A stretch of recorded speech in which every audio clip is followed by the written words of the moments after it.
So let us make a guide using components which have been exported from a different diagram planning software. Now this is what I've been given, and when I inspect it, the shading is not quite right. So in the model designer, under the face orientation, I can see that all the normals have been flipped. This is a bad start, so we cannot start like this. Also, we have a lot of things on the scene. So we're going to do a bit of object management. I'm going to go into the outliner, and there's a lot of different objects here. So we don't need to see all of these objects. Ideally, I want to see the scan of the CT scan, and then I want to see the cylinders, and that's about it.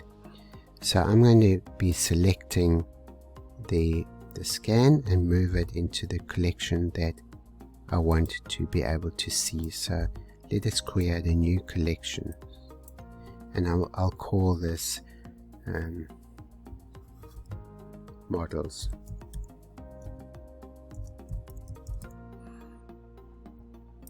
Okay, and then I'm going to select the cylinders that I want. So let us hide what we don't want. There's a lot of things. Okay, this one, that one, this one, this one.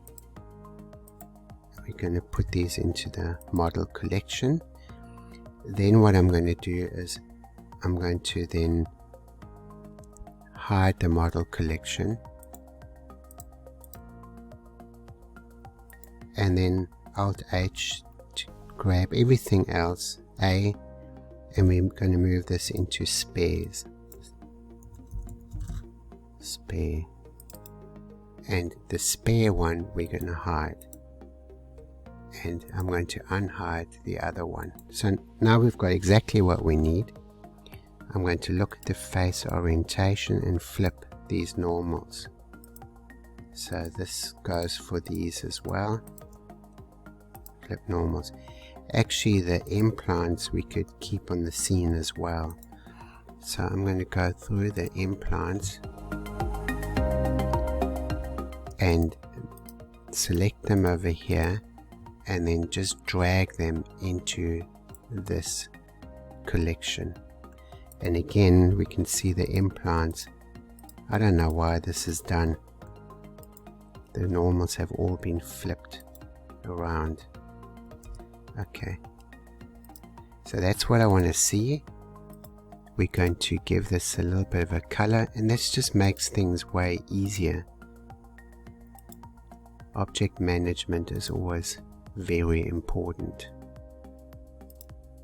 Just give this a bit of a color like that, and away we go. So then I'm going to go to the guide module, and I will select these sleeves and join them, Control J, or you can look for one of our here join objects. You can click on that. Funny enough, this is an engraved something in there, so I don't quite know what this is about, but anyway. Then what we're going to do is we've got this one selected as one object, and we're going to go all the way down to the guide design and edit imported rings. Then with the C key, circle select, we will select the top loop. So please don't make a mistake and select anything else. We need this to make our cylinders. And once you've selected them all, we can then proceed to the next step. Just be very careful when doing this. Then we're going to click on Make Cylinders, and one of them has gone upwards. That means that the face normal of this specific one is not correct. So we can just, it's in edit mode, so just left click like this, and that will select that specific face, and we're going to flip the normals of that one. Now what I want to do is I'm going to go out of edit mode, hide our model, and then select this again into edit mode, tab, and we're going to make these cylinders a bit bigger. So let's shift this, slide this along. So it looks like it's maybe 22, no, 24. It looks like they're all about 24 millimeters. I think 25 would be too big, 24.5 maybe. Let's just keep it at 24.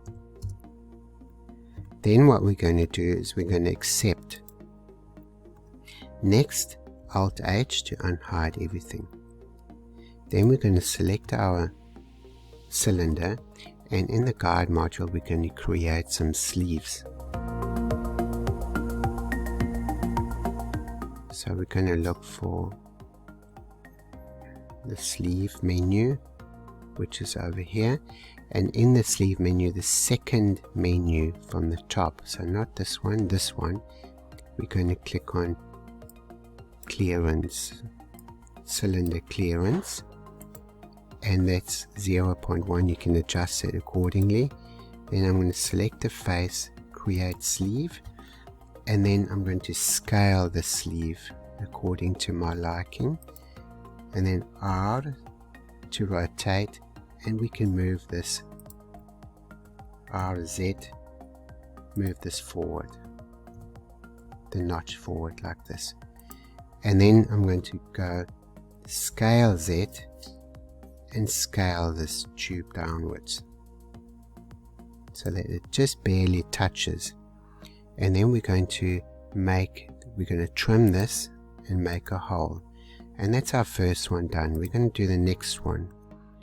So we can just run through this, select the face, create the sleeve, S, scale Z, S, Z, move that down, just offsets, and then R to rotate, and then trim and make a hole.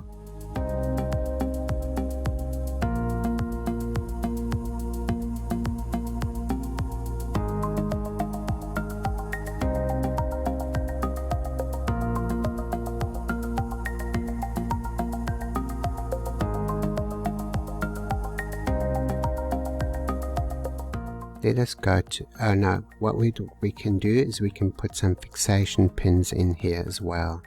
So I've been asked how to do this. So I'm going to shift right click to place my cursor, click on fixation pin, look for your entry path, and then you click on the snap. You disallow the snap tool, use the R key and the G key to place this exactly where you want. So this is up to the user discretion.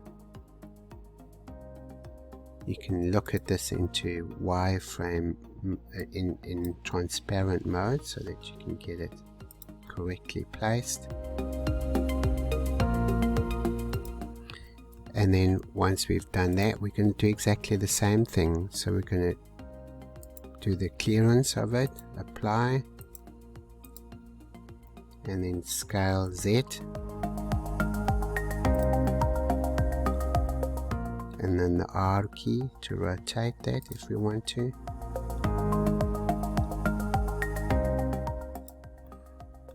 If we're using Stecker attachments, we can put Stecker attachments.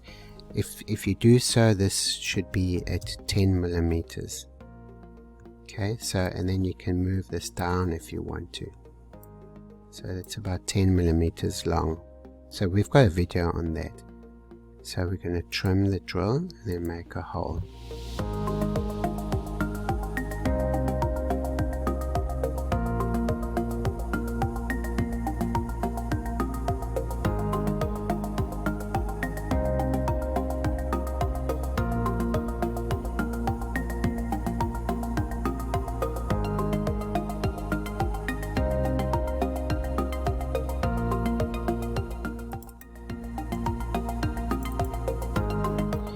and we're going to go to the sleeves. Make sure this is, so we're going to go to the tubes, make sure this is called target model.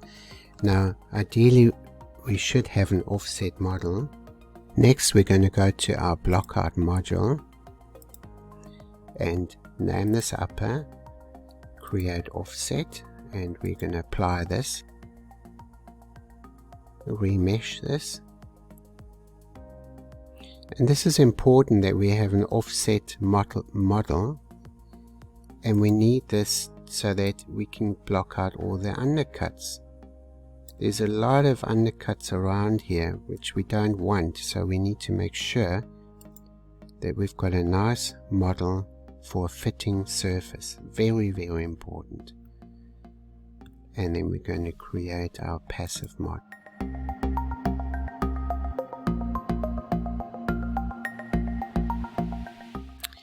Then we're going to finish the model,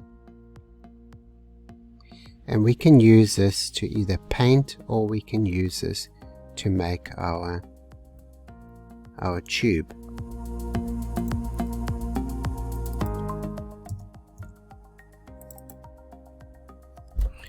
So in the guide we can unhide everything, and this specific model, I don't need the offset model, I'm going to delete that.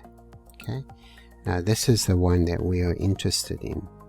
So if we wanted to paint it, we can paint it, or we can make a tube frame.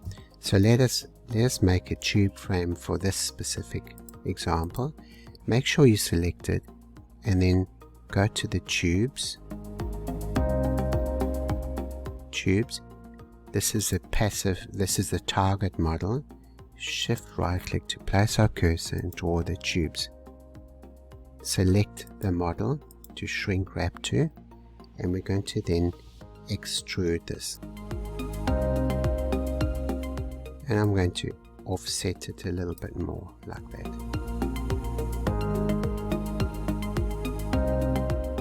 Now if we wanted to use a stackable implant, we could use the first set of tubes for our primary, and then we can make a secondary with the sleeves, and then the tertiary with our denture teeth.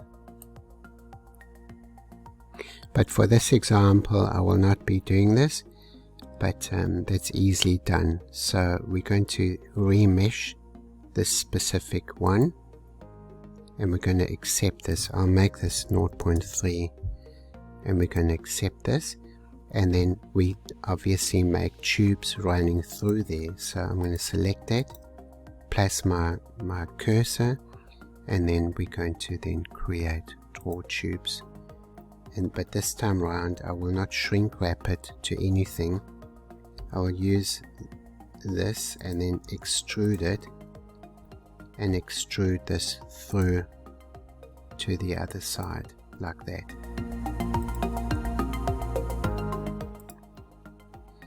And then we will be making a few of these. So I'm going to select the last one here and Shift D and extrude this as well. So E to extrude.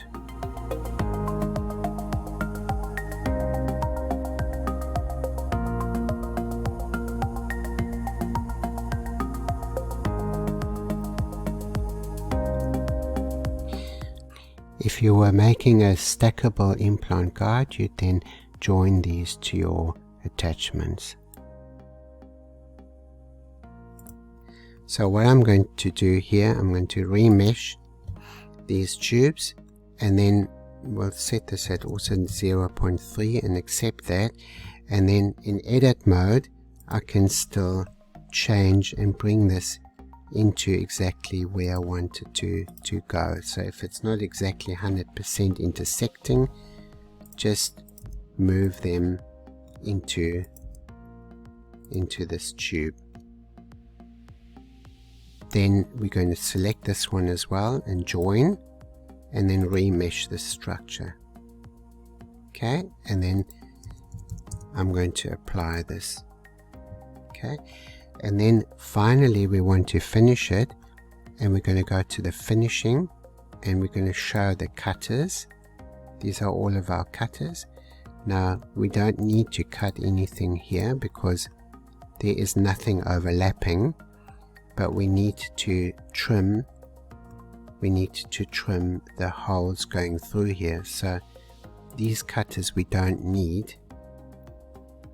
These here, we can hide them. Hide these. We hide them as well. So with the cutters showing, we're then going to click on Cut Holes in Guide. And this has now trimmed all of my holes. Inspect them.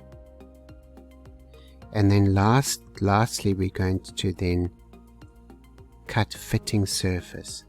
So we know this one is called target model and this one is called our layer, and we're going to cut fitting surface. Inspect it, what we've got, and this is looking really good.